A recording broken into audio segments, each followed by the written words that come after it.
Success shouldn't feel this exhausting. If you're winning on paper, but burning out behind the scenes, you aren't failing. You're stuck in a psychological bottleneck called a hurdle of stop. I've been there.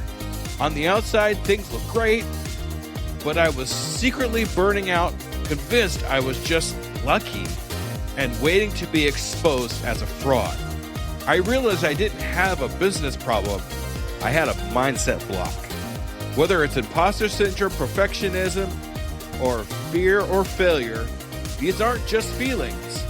They are growth bottlenecks. Identify your specific hurdle and get one immediate action step to regain your momentum today.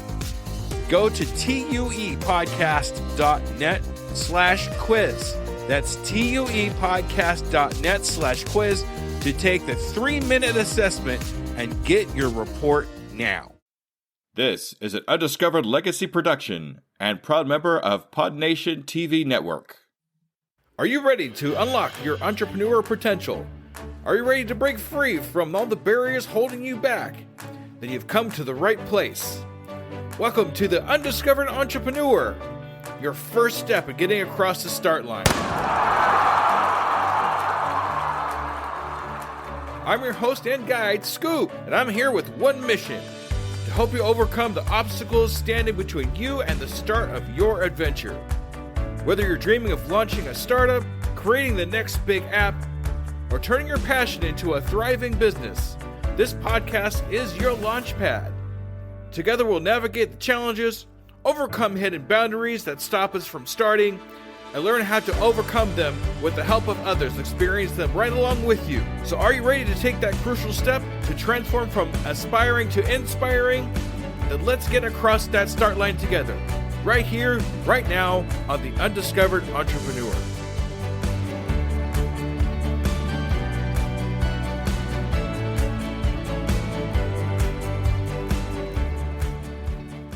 Hello, Skoob believers, and welcome to the most exciting episode I could put out for you today. That's right, we made it, ladies and gentlemen. We are on episode 100. I can't believe we actually finally made it. It's taken almost 3 years to put this together. We finally made it to episode 100, and I'm so excited. So the only thing I think can match up to something that's this exciting for you is to play for you my top 10 moments an Undiscovered Entrepreneur. That's right. So you're going to hear 10 people in this episode, all different people of the greatest moments I had in my podcast, Undiscovered Entrepreneur.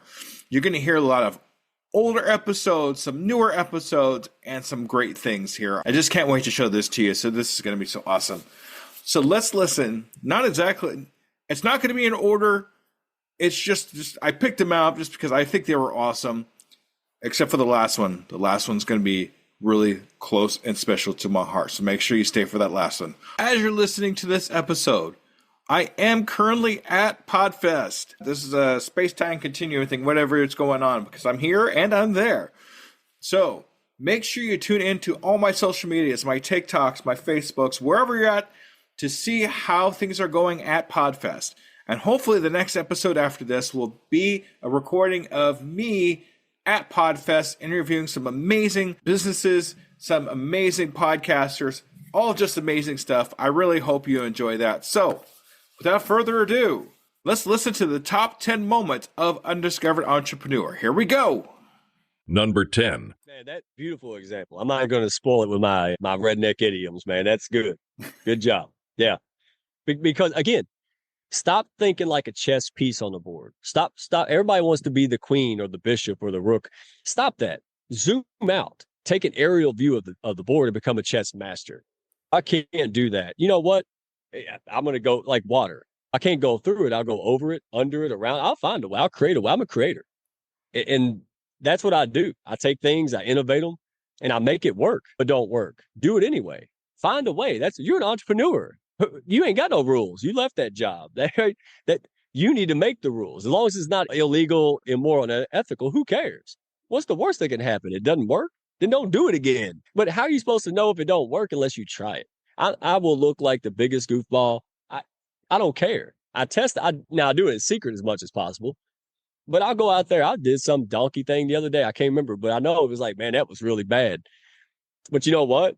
It could have been really good. Sometimes it turns out really good, like putting a stupid camo hat on and being yourself, right? Like I wouldn't be here right now if I didn't do that crazy move. So here's another one that I think you'll like: courage before confidence. How did you get the confidence? Man, I had no confidence. That's another one of your four stops, right? That I didn't have no confidence. I had courage. I had courage to be rejected again. I had courage to look like a donkey. That's what it takes. So don't believe this confidence stuff. Go get beat up a little bit. You'll gain some confidence, or you'll quit. At least you know where you're at. That way we don't have the regret of not knowing what's on the other side of what we could have done. And you actually Amen. hit a good spot too for failure. It's what we do with that failure, what we learn from that failure, and take it into our next adventure so we don't do it again, or we can help somebody else with that story of failure and improve what they're trying to accomplish. So failure is not really a failure if you really think about it. Failure is there. Failure is what we do as entrepreneurs. It's going to be part of it because that's how we learn things. But it's what we do after that failure, whether we take it within ourselves or make it a stop, one of my hurdles of stop. But guys like you and me, Michael, we don't stop. We take that in and use it as a tool. And I failed.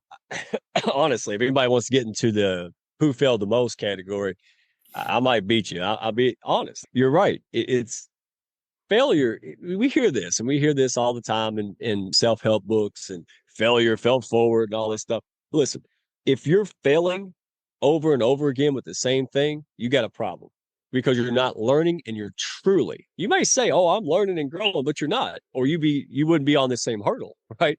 You're on the same problem. Here's how I look at it. Life in business and entrepreneurship is just one continuous challenge after the other. It really is. There's no arrival. I don't know what that is. If there's somebody out there knows, let me know. But there's no arrival. Warren Buffett has money problems. We have money problems. The difference is he's trying to pay less in taxes because he makes too daggum much, and I'm trying to have his problem. Does that make sense? So do all you can do to get off that hurdle, number one, and fail faster. You never go into a science lab and see the scientists throw the beaker across the room and start cussing because the experiment failed. In fact, they're elated. They thought it would take 6,000 failures, and it happened at 600. So you have to take that approach, but you also have to be real with yourself. And that might mean late nights. That might be trying to work out deals and things with other people who have that missing link, like we talked about earlier. You really have to do the hard work. You got to pay the price now. There's none of this 9-to-5 stuff. Maybe somebody can do it, but most of us, look, I built from dirt, Skoob. You can't even burn dirt. So it took me years to get where a lot of people were just born at in the scale of life. So compete, but don't compare. But I'm telling you, you're capable of way more than you can even imagine. You listen to all the goofy motivational tapes you can find on LinkedIn or YouTube or whatever. Seriously, all day long, there's something playing in my head when I'm not working or with the family. There's some kind of tool, motivation, self-love. I'm always constantly reprogramming what should have been there from the beginning of childhood. But, guys, that's where the battle is. Get your head right. People, man, it balances off of me now. Stuff that used to break me 3 months ago makes me laugh in 3 minutes. That's growth. That's resilience. And you have to be honey badger tough to make it in most cases in this business. But you can. Don't let nobody stop you. That's my PBS special right there. There you That's go. my best one. Number 9. Definitely can. One thing I talk about only online pretty much, I don't talk about this in my personal life, but I have ulcerative colitis, and that's like an environmental disease. It's inflammation of the colon, but it's not just what you eat that affects you. It's like stress, whatever environment you're in. Sometimes it could even be the air quality, like a bunch of stuff plays into that. And I'm sure with NFTs, it does affect your stress in some type of way. Me being a kid, sometimes I'm going to be completely honest. I try to be as patient as possible. But with that kid mentality that I have, you just want things to happen quick. And I get stressed when I see stuff is not selling. The way that I rerouted myself to actually not stress too much over that is that I teach myself that connections are way more important than sales. And with that, I was able to not only calm myself down, but be able to develop really meaningful connections with some awesome people. But that isn't the only problem. Stress isn't the only problem. Of course, I have school that I recently just started. I'm a sophomore now. As you can imagine, it's not just ABCs and 2+2 and stuff like that. I try to get one thing I did, I would usually finish my homework at lunch or whatever break time that they had. So that way, as soon as I come home, I would just be able to go into like work mode, just go right into business pretty much. I would hop on Twitter Spaces and do all that stuff. That is one of them. Another thing that happened to me was that I actually got hacked. My MetaMask got hacked because of pretending. There's a lot of impersonators out there. Somebody was pretending to be a big company, and it's not like the typical, press this link and get your free mint. No, it was actually, they target artists, and what they do is they say that they want to do a collab with you. And I do 2D work, I do 3D work.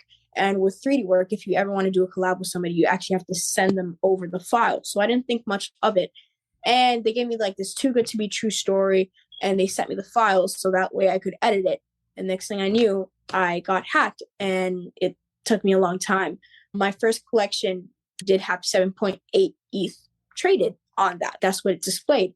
But since I got hacked and all the money would be going to the hacker, I had to go and create another collection of that first collection. I did a lot of reworking on the previous collection that said, this is a hacked account, wait for V2.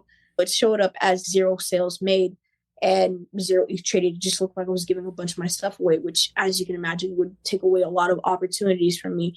Right now, I have 2 ETH traded, which is pretty cool. I'm really excited and happy that people kept sticking with me, and I love my community so much. I love my supporters, and I don't really call them supporters that much. I would more refer them as my friends, because I do develop connections, as I was saying earlier, and I try to talk to them and get to know them a little bit more. Number 8. A good book that I like about entrepreneurship is Atomic Habits, and the author talks about in that book that when they study like peak Olympic athletes, and like the one it factor between the top 1%ers of Olympic athletes and everybody else was their ability to endure boredom.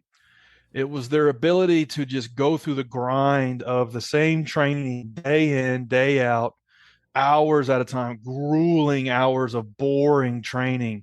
And I think entrepreneurship's a lot like that. The first several years are excruciating because you're just grinding through these tasks over and over again, and making little improvements along the way and hoping that it builds and compounds over time. And that's how it was for us. There was not one thing we did. It was 1,000 things that we did over and over again. And it's prioritized around what were the 1 or 2, 3 things that we need to work on at that given time, doing that over and over again, making the experience better, figuring out how to reach customers better, figuring out how to keep customers longer. And it's making little 1% wins here and there is how we've gotten to where we are today with $30 million a year in revenue. We ended our first year with $1,000 a year in revenue. And so from here to there was thousands of things that the team did that incrementally get there.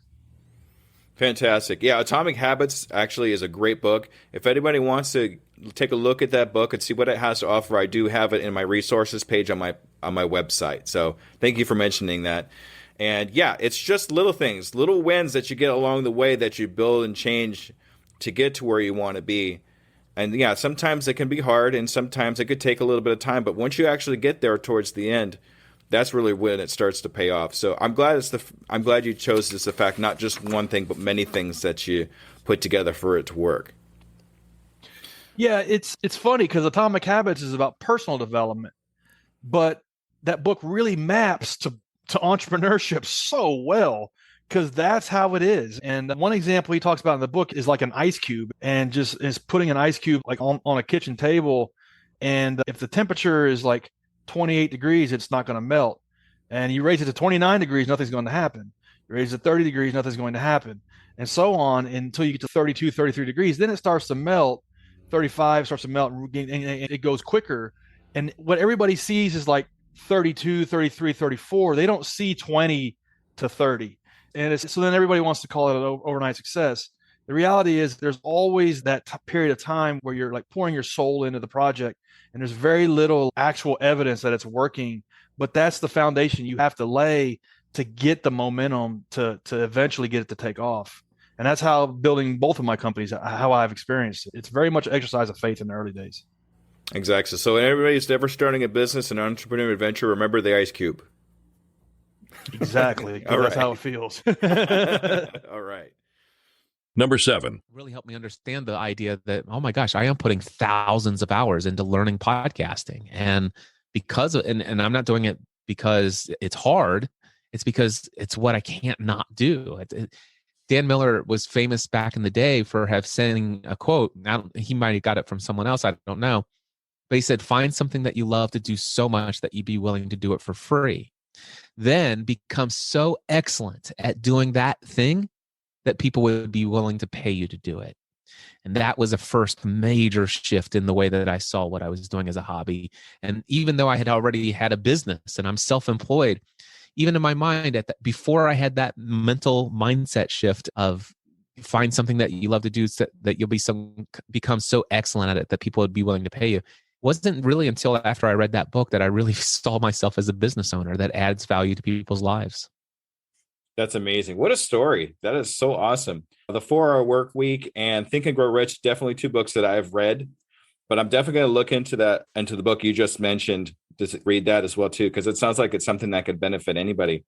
One thing I'd like to mention here too is when you first started out, you didn't know anything about entrepreneurship or anything like that. You looked on the outside for other people that knew more than you about business to learn from them. So you really can't just say, I don't know this, so I'm not going to do it. If there's something that's really important to you that you want to learn, go out and look for people that know more than you so you can learn from them so you can help yourself. So that's amazing. That's good stuff. Yeah, role modeling has always been a part of my life. I pretty much am an autodidact, is something that I've learned later in life. And an autodidact is somebody who is a self-taught person. So I am a very self-taught person. And because I'm a self-taught person, I could teach myself the hard way. The learning all the lessons about how to become a business person and all this other stuff. I could read a couple blog articles. I could read a couple of books. I could take an online course here or there. And without the aid of anyone, I could just piece things together. It's something called an autodidact. So that's something that is a part of who I am, my identity. But even though I'm an autodidact, I definitely understand what we call role modeling. And that is find somebody who's already doing exactly what it is that you want to do. And they're doing it at the level and with the same kind of values that you have. If there's somebody else out there already doing it, why don't you just study that person and learn everything you can learn from them? Number 6. I want to add something real quick. When you said what were the sort of setbacks or pitfalls, for me in the very beginning, I feel like I'm going back to when we were actually in California touring just recently. I found a fortune cookie and I opened the fortune cookie. You remember this? And I read the fortune and I handed it to Andy and it said, the only limitations that you will find in life are ones that you set for yourself. That's it. And I think like your own worst enemy kind of thing, your own doubts can be a major pitfall and a major setback for me, at least, is I have to really sometimes overcome my own doubts and and that's where Andy has shown me when I was really young, we did it because I didn't know that we couldn't, because Andy believed that we could, and we did, and we were able to do these things. But if he didn't believe in me when I didn't believe in myself, I don't know that we would even be doing this. Yeah. So I think confidence and belief in oneself is a major thing about moving forward, and how it sounds corny, but it's true. Yeah. Dreaming and manifesting and visualizing. Yeah, totally. A lot of years of experience too, just like anything else, there's that learning curve. And you learn how to hustle the business and the industry in many different ways. And you get hustled along the way because, again, it's part of that learning curve. And so at one point, you learn all the hustles, learn all the angles, and then you're the one in control. And then it's all about how, like he said, your success is measured on how far you want to take it. Exactly. And you make a good point too. A lot of us go through something called imposter syndrome, especially when you first started getting out too. And that's what you're explaining over here just a minute ago, where you really don't feel like You know, am I doing the right thing? You're questioning yourself. Am I worthy of doing this? What am I actually even doing here at this point? And to have somebody say, "Hey, you can do this. I hear your talents. I hear what you're doing." And something I like to say too is the 5 people you hang around the most and surround yourself with is what you actually become. So you 3 surrounding yourselves with each other and what you're doing right now. Well, you know. On that same thing, when I joined the band, I was doing my own thing. I wasn't really gigging with anybody, but when I started playing with them, I really felt like it fit my niche perfectly. You know what I mean? Like, and not just musically, but also like personality wise, we just clicked really well, and it brought me out of my funk. And I'm like, I could do this. And these guys are constantly like, dude, you got this. Like, you can get this. And it really helped my confidence, both these guys, with even just playing shows together. Really, I haven't played shows in a long time, and it's just really like brought me out of my shell. So. Yeah, definitely. You've been climbing the ladder. Yeah, man. Are you allowed to talk about that or not? Oh, Can we yeah. say anything? Well, I just recently got a endorsement by a single company. Ooh. That. Yeah, so Sponsored pretty pro stoked about musician. that. Can't name names yet who it is. They got signed the dotted line, but it's in the works right now, and we're all pretty jazzed about that. Congratulations. That's amazing. That makes my heart feel good for you. It feels good for all of us, really. But yeah, thank you. All right.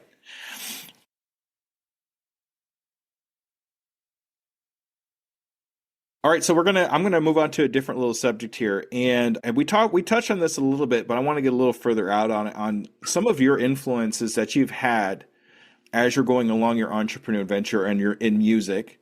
What are some of the influences and some of the people that inspire you to keep moving forward, besides each other? Oh, mine's easy. Well, actually, you were first when I first started playing music. You were my first inspiration because you were playing trombone in the jazz band and the band in elementary school.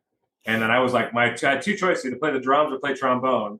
My first choice was trombone, but I didn't get trombone, so I started playing drums. And pretty much after that, I've been playing ever since. But another big influence was our dad. He played bass in a guitar or a Doors cover band in high school. And my uncle was a drummer. My grandmother played piano. There's a lot of musicians in our family. Yeah. So having that music around all the time was just huge for me. And it was just such an influence of having that camaraderie of music constantly. My grandmother took my first jazz show. That was epic. I'll never forget that.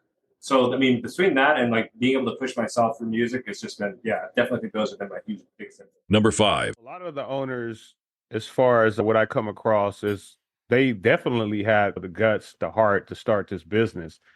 But just starting a business is a different ball game, especially here in Vegas. And not even knowing if you will even survive within the next 3 months, which you last in this first quarter, to be able to not profit. But I know some that are just even breaking even, which is good in some cases, scenarios. I'd rather break even than not profit and lose everything I started. But I can see that with this, it's hard for them to even market also. So what I'm noticing as marketing and having awareness is more geared to social media. A lot of business owners have to take the place of a content creator also now. So not only are you just a business owner, probably hoping to get word of mouth out, there's no newspaper ads, there's none of that. Now it's really content creators. So either A, you have to have a relationship with content creators that will either come by and do their thing. Hopefully they have enough reach to get people in their doors, or you really have to take the torch yourself and create content inside, which is really what social media is geared to. And a lot of them go through that imposter syndrome. And I'm like, why aren't you creating content or having ideas with this? And they're like, I don't want to come across as this or that. No, you're already in business. There's nothing else. There's no imposter about this. You sell burgers, create content about you selling burgers. And that's your niche. But I think it's more of the fear factor of them thinking like, do I have to get this camera? What equipment do I need? What lighting do I need? Who would I do the voiceover? Not only that, also the consistency of it. Because you think about it, running a business is more than just creating content. And you think about it, you have to maintain your staff, you have to maintain the books, you have to maintain your inventory, whatever take of business field that you're in. And there's fires that have to be put out constantly. There's calls to be made. There's emails to be checked. That is when they think of creating content, that takes hours. And they already know I don't have time for that. I can pay somebody to do that or hire somebody to do that. So I see that now a lot with business owners as they're like deers in headlights. What do I do about this content, and how can I get my name on social media? Yeah, a lot of business owners now have to wear so many hats, especially when you're just getting started. You and I both know that we started both of our podcasts from square one, where we were everything. We were the content creator, we were the marketer, we were everything. And it's not so much different with a lot of these new business owners, restaurants, and everything else, where they had to be the person that counts the money. They had to be the person that busses the tables. They start from zero. Right. So when they come across something new, something different, they know that has to be part of their marketing scheme, but they've never done it before. I could see how they could feel a little bit frightened, a little bit of fear, a little bit of imposter syndrome. I have no idea what I'm doing. How is this going to come across? So Correct. I could see how that could be such a thing to overcome. Yeah, and then the filming of it is real easy, but when it comes to the editing, voiceover, and all that, that's a whole different beast on its own. It was for me, that's for sure. Me too. Me too. But it's all part of the journey. It's all part of the adventure that we take when we decide to become entrepreneurs and do what we do. And enjoying that trip, enjoying that adventure is just fantastic, because we learn so much. We run into people that we've never would have run into before. True. And we learn from them. Definitely learn from them. And like, it is a 360, because a lot of things that I learned from the business owners I talk to, of course, I learn every day because I get to see different avenues and different fields of businesses. But my main thing is not only just to focus on that business owner to make sure the city is aware of them, or even my audience podcast, or even to reach to where I can reach in other countries that they're aware of them, because we're in Vegas. So this is America's playground. So not only do I just focus on making sure they have reach within the Las Vegas Valley, I want to make sure they have reach to my big audience in New York, my big audience in Alabama or Florida, which they look towards seeing my content or seeing who I interview. So when they have their itinerary set to come in and spend their vacation in Vegas, they already know where to go. Yeah, and that's where it really becomes a big plus for you, because it's kind of like it's a niche in itself to be able to, oh yeah, I'm going to go here. I wonder what Coyle has to say about this place, if he's even interviewed the owner yet. And if you have, they're going to want to listen to everything you have to say about them, or everything that you've learned about that particular business, so they know what kind of place it is. And also, that's the fine line that I do have, because I don't want to be setting the tone of kind of like, I can say a Keith Lee. We have a Keith Lee out here. I'm not a food critic more. I'm a food reviewer. So I review the food. Of course, I'm going to critique it, but I don't want to be known as where if Coyle liked it, then it's got to be good. No, you might not like what I like. I might not like what you like. I want you to be aware of this place. I want you to know their story and come check it out for yourself. Don't base it off what I've said about it. Base it off the story that I'm presenting you from this business owner. Number 4. The way I think, the way I even speak in word things. One of the things I tell people is I'm very discouraging of negative self-talk. Don't ever tell yourself you can't do anything. Don't ever tell yourself you're below anything or anything like that, because when you speak those words, your subconscious takes things very literally. So when your subconscious hears, I can't do this, I can't open this business, I can't make this kind of money. Correct. There's a quote that I'm probably going to make myself look like a fool and say that it's FDR, but it's whether you say you can or you say you cannot, you're right. Yeah. That's just how it is. Yeah, that's huge. And that goes right back into mindset. Mm-hmm. Yeah. And it's all your mindset. Yeah. And your mindset's more than what you think. It's the words you use. It's the way you view a situation.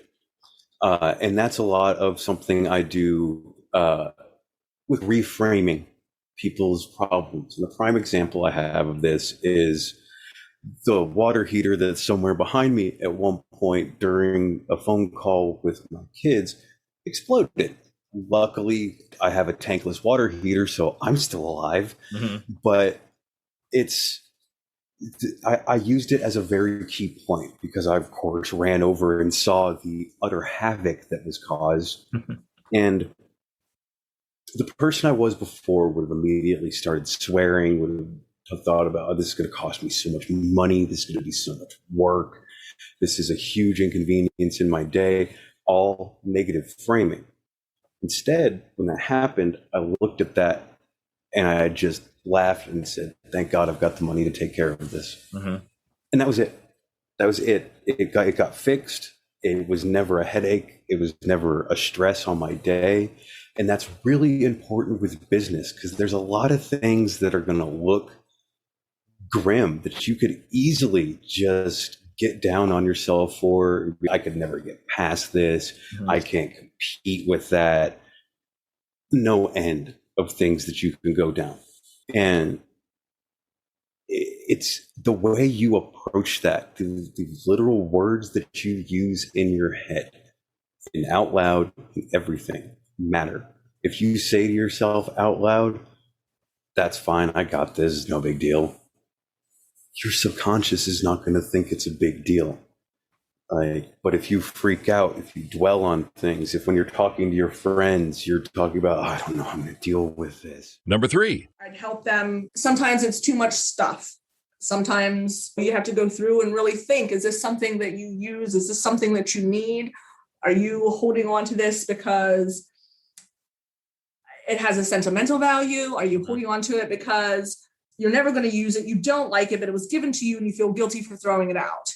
You got to speak with people, talk with people, and find out what their reasons are for things and help them develop a system that is going to be beneficial in their lives. I got to tell you something. I could probably use your talents in here because I got a little dinky space and a lot of stuff. I have moved many times from studio apartments, one-bedroom apartments, sharing apartments, college apartment, dorm type rooms, and I have had itty-bitty spaces. And I won't lie, I have a lot of stuff. And I think that is what helped sculpt me into being an organizer, is making room, trying in my own life, making all my stuff fit. All right. Okay, so let me ask you a little different, Carissa. Now, do you have an influence or somebody that you look up to that kind of keeps you moving, keeps going, keeps you moving forward, that, you know, that encourages you? Not really. Okay. I don't want to say no because that's my dog sneezing. I don't want to say no because everybody in my life, my family, my friends, they're all behind me. When I told my mom about it, I joked that she is my one man, I don't know what shout from the rooftops about me being a marketing person or something. Very supportive. She always has been all my life. Motivation wise, my motivation is, in a sense, me. Like, happiness is my motivation. Doing what makes me happy, bringing happiness to others. That's my motivation. Bringing happiness to others is what we do as entrepreneurs. We want to make everybody happy around us, and when they're happy, we're happy. Number 2. But that's the one thing that comes across my mind as we talk about roadblocks and things that we do to ourselves to kind of stop ourselves from growing. Right. It's amazing how we self-sabotage, sometimes intentionally.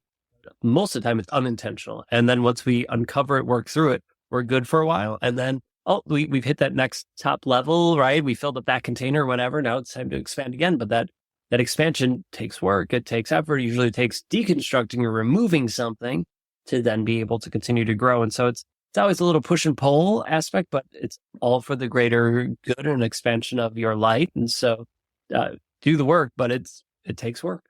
Yeah, exactly. I'm a little curious about your mindset that kind of sets you off between the fishing and the kayak and not being able to lift that kayak to, okay, this is what I'm going to start doing now. I mean, what was the actual switch? Can you explain that a little bit more?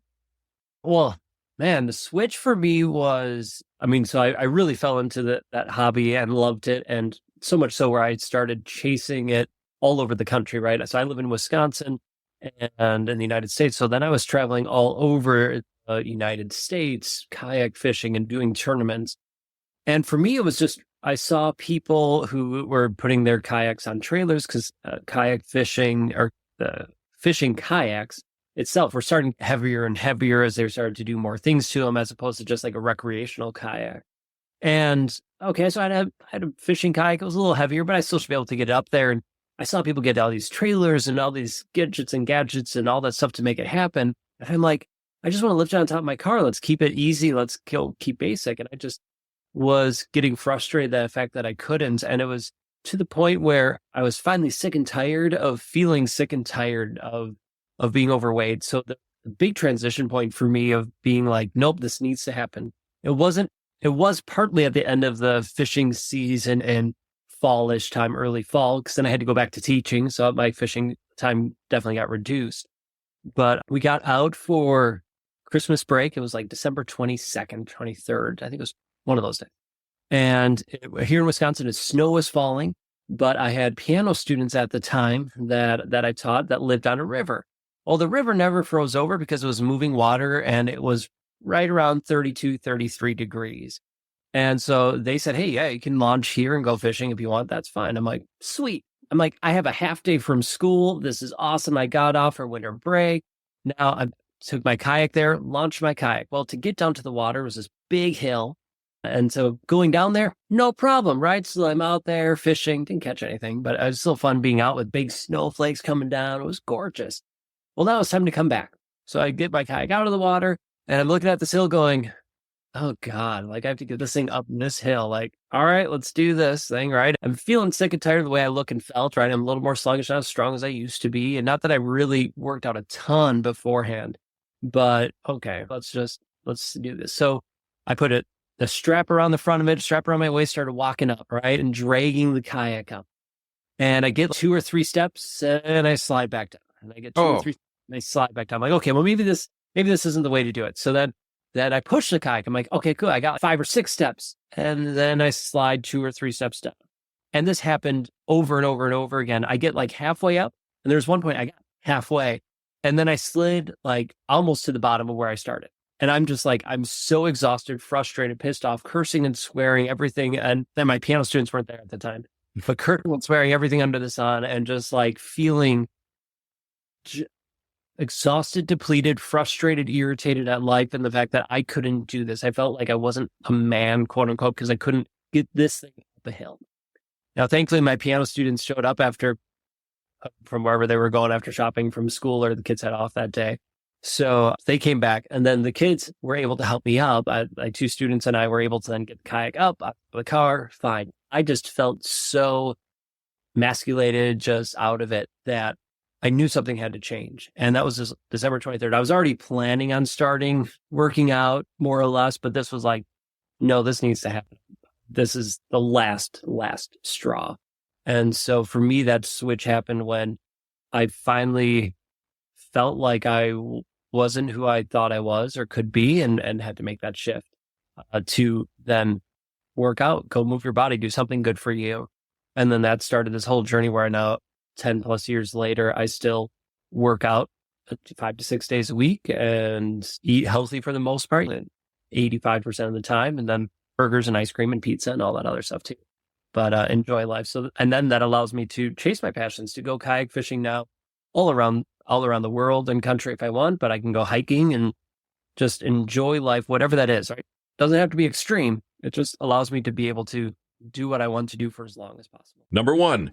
All right. So for my last one, I'm going to tone it down just here a little bit. And the reason why this is the last one, and this is the most important one to me, this is the episode where I talked to Dennis Mallen.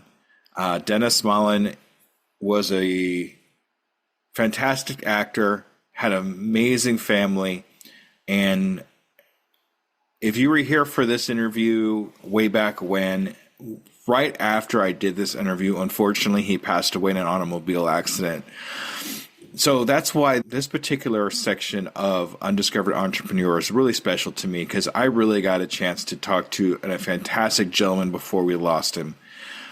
And so this particular one is dedicated to Dennis Mallen and his family. Thank you so much for allowing me to have you on my podcast. And we still love you very much and miss you, Dennis. So here we go. Can you tell me one or two accomplishments? I mean, you've done some awesome stuff. You've done commercials, you've done television, movies, things like that. But do you have one or two things that just kind of stand out in your mind? Sure. Yeah, my son, my daughter. There you go. So tell me about them. If they're going to be your greatest accomplishments, I want to know about them. What are they? Dennis is 23 and Lauren Ashley is 17. Sorry. Yeah, just my kids, my family. You know, it really, they mean the world to me. They really do. You know, we need a reason to do what we do. We need a reason to hustle the way we hustle. And, you know, if I can leave this world better than when I got it, and if I can create something for them, a legacy for them and for my grandkids someday, that's what it's all about as far as I'm concerned. So that's by far my greatest accomplishment. Now I'm a divorced father, and it's like anything else. With that comes certain challenges, et cetera, et cetera. But, you know, you do the best you can, but I'm so proud of those kids. Dennis being 23, he's in college right now. Lauren Ashley is going to be graduating from high school this year. And they've overcome a lot. They've overcome a lot. I've had them with certain commercials. Like, sorry, I don't take them to Disney unless we're working. Right. You know? So if there's a gig in Disney and you need kids, I'm like, hey guys, you want to go to Disney? Yeah, and we're getting paid. So they've been very flexible that way with me, and they're just very patient. And I really, you know, you read your mission statement, you read your goals, your affirmations. It's all about leaving a legacy. You know, legacy of a body of work, legacy of financial legacy of being a good example, being a good human being, and affecting people's lives, hopefully affecting everybody you touch positively. And that's why I take this stuff so serious, because even if people go out to see my movies, what does it cost to take a family out these days? I don't know, let's say $100 between babysitting, parking, tickets. You want to have popcorn. You want to have popcorn? What's it cost? I don't know. So I take a lot of responsibility, and I'm really blessed that my responsibility, my roles, and everything that I'm doing is getting bigger and bigger and bigger because I take it so serious. Now, just like Tom Cruise, when Tom Cruise is on set, it's like being on vacation because he loves what he does so much. I love what I do so much. And it truly is a lifetime of work, Jesse. I mean, I listened to something recently with Bryan Cranston, and this kid came up to Bryan Cranston and said, hey, I'm going to go to Hollywood for a year and give it a try. He's like, kid, don't waste your time. Don't waste your money. This is a lifetime pursuit. Look at the people that just won the Oscars last week. If you like the Oscars or not, it doesn't matter. Okay. A lot of people, I got a lot of slack for asking people at the gym, did you watch the Oscars? Crazy. But think about it. Brendan Fraser, what a journey that guy's been on. Oh, if you know definitely. half that guy's story, that's amazing. Quan Lee, I hope I don't mess up that guy's name. What a journey. Jamie Lee, what a journey she's been on, right? Mm-hmm. And they finally got the epitome of their job. They got the Oscar. It's crazy. So that's it. It truly is a lifetime pursuit. It's a lifetime of love. It's a lifetime of love and hate. You know, and you got to balance it out. You got to keep pushing. And that's what drives me. You know, someone asked me, well, what are you going to do once you make it? I don't know. Once I'm there, I'll let you know. I'll probably take a vacation, take Leanne on a long vacation. And then when I come back, I'll probably just do the same thing, put my head down and grind. All right, Skoob believers, that was my top 10 picks for Undiscovered Entrepreneur, the first 100 episodes of this fantastic podcast that I enjoy so much making for all my Skoob believers out there. And thank you so much for being here for all 100 episodes of this. Anybody out there that actually listened to all of them, thank you so much for taking the time and listening to these snippets, fantastic snippets of my podcast. And I really am looking forward to another 100 episodes with you here on the Undiscovered Entrepreneur Getting Across the Start Line. And of course, I want to say a huge thank you to everybody that contributed to this podcast. I'd like to say thank you so much to Mike Ashebarn, KJ, Brian Clayton, Cliff Ravenscraft, the band Los Pistoleros, my brother's band, Coyle, J. Robert Parker, Angela Caddy, Spencer Jones, and of course, Dennis Mallen. If you want to listen to any of these podcasts in its fullest length, look in the show notes where you'll see their name and a link to their podcast.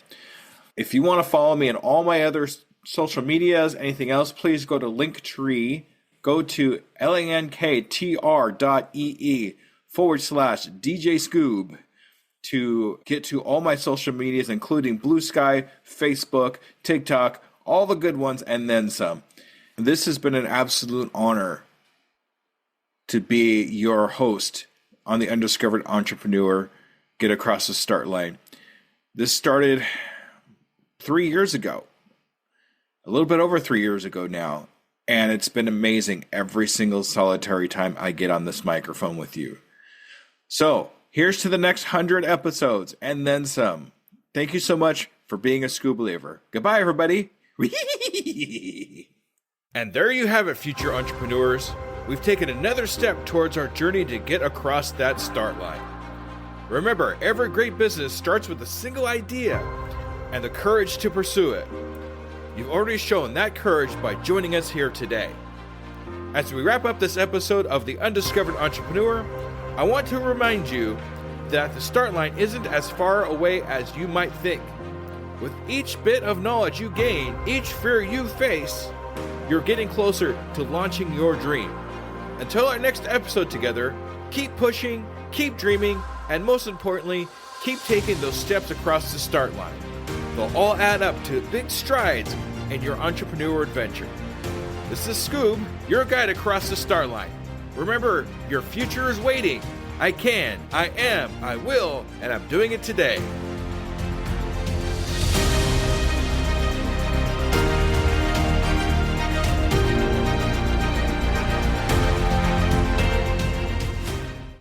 Hello, Skoob believers. Let me ask you a real quick question. How many cups of coffee have you had today? 3, 5, 7? And let me guess, you've got a Red Bull in the other hand just in case, right? Yeah, I see you. Now here's the truth bomb nobody wants to hear. You're not building a business. You're building a caffeine dependency. Listen, I get it. When you're grinding 12, 14, 16-hour days, you're building something from nothing. When you've got payroll to meet, investors to impress, and visions that won't wait. You need fuel. But what if I told you that the fuel that you're using is actually slowing you down? What if the very thing that you think is keeping you sharp is actually making you dull? Enter Rise Coffee. This isn't your grandma's mushroom tea. This isn't some hippie wellness trend. This is science meets performance. And here's what makes Rise different. Less than half the caffeine of a regular cup of coffee. But here's the kicker. You won't miss it. 6 organic powerhouse mushrooms, including cordyceps, what Olympic athletes use, and lion's mane, what Silicon Valley biohackers swear by. Sustained energy that doesn't spike and crash. We're talking smooth, clean power from morning to moonlight. Crystal clear focus without the jitters. Imagine closing the deal with calm, confident mind instead of the caffeine chaos. Gut health and immune support, because what's the point of building an empire if you're too sick to enjoy it? So here's the challenge to you. Stop borrowing energy from tomorrow. Stop running on fumes and call it a hustle. Stop wearing your caffeine addiction like a badge of honor. Real entrepreneurs optimize, real entrepreneurs adapt, real entrepreneurs win. You can't win if you're crashing at 2 p.m. while your competition is just getting started. Break the cycle. Head to risesuperfoods.com right now and use code PODNA15 for 50% off your first order. That's PODNA15 for 15% off. Try it for 30 days. If you don't feel the difference, if you don't feel sharper, calmer, more focused, more alive, then go back to your 6 a day cup habit. But I'm telling you, we won't, because once you feel what real energy feels like, you'll never go back. Ditch the addiction, fuel your empire, and rise up. Rise Coffee, energy that builds, not burns.